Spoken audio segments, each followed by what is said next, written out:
अब इसके बाद हम लोग देखते हैं मीडियन नर्व की इंजरी। बेसिकली मीडियन नर्व की दो तरह की इंजरी होती है, एक हायर लीजन और एक लोअर लीजन। हायर लीजन का क्या मतलब कि एल्बो के आसपास कहीं इंजरी हो रही है। लोअर लीजन का क्या मतलब है कि रिस्ट के आसपास कहीं इंजरी हो रही है। तो जब एल्बो के आसपास इंजरी होगी तो प्रोनेटर टीज मसल इन्वॉल्व होगी, तो इसको हम कहेंगे pronator teres syndrome. Supracondylar fracture of humerus होता है तब भी मीडियन नर्व डैमेज होती है। उसके बाद आता है एक चीज है स्ट्रेसर सिंड्रोम। स्ट्रेसर सिंड्रोम क्या होता है बेसिकली, ये रहा स्ट्रेसर सिंड्रोम। हमारे पास एक लिगामेंट होता है जिसका नाम होता है स्ट्रेसर लिगामेंट। इस लिगामेंट के नीचे से बेसिकली हमारी मीडियन नर्व पास होती है। तो जब भी ये स्ट्रेसर लिगामेंट डैमेज होता है तो हमारी मीडियन नर्व कंप्रेस हो जाती है। मीडियन नर्व जब कंप्रेस होगी तो इसी को कहते हैं स्ट्रेसर सिंड्रोम। तो ये तीन सिंड्रोम है जिसमें हाइयर लीजन हो सकता है नियर द एल्बो। इसमें साइन क्या क्या होगा, तो अगर हमारे पास हाइयर लीजन होता है मीडियन नर्व को तो इसमें एप हैंड डिफॉर्मिटीज आती है।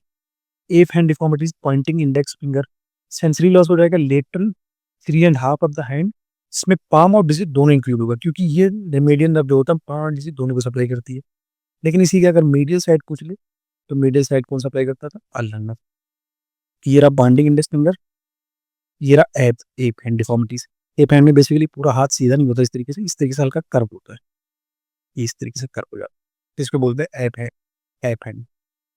अब इसके बाद हम लोग देखते हैं कि लोअर लोअर लीजन क्या होता है मीडियन नर्व में। तो ये लोअर लीजन कहाँ होता है, रिस्ट के आसपास होगा कहीं, जहाँ पे कार्पेट टनल होता है हमारा बेसिकली।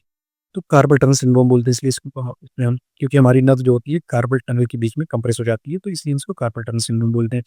मेन क्वेश्चन आता है कि कार्पल टनल सिंड्रोम में कौन सी नर्व कंप्रेस होती है, तो इसका आंसर होता है मीडियन नर्व कंप्रेस होती है। इसमें साइन क्या क्या मिलेगा हमें, हमें मिलेगा ape hand deformities, pointing index, sensory loss हो जाएगा कहाँ पे, लेटरल लेटरल 3.5 डिजिट पे ओनली।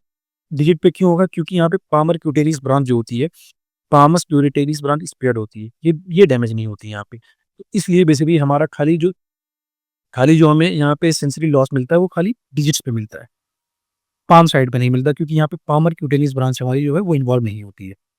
और एप हैंड डिफॉर्मिटीज में कौन सा मसल इन्वॉल्व होता है, इसमें इन्वॉल्व होता है अपोनेंट पॉलिसिस मसल। थंब की मसल होती है बेसिकली अपोनेंट पॉलिसिस, ये इन्वॉल्व होता है, इसी के लिए होता है एप हैंड डिफॉर्मिटीज।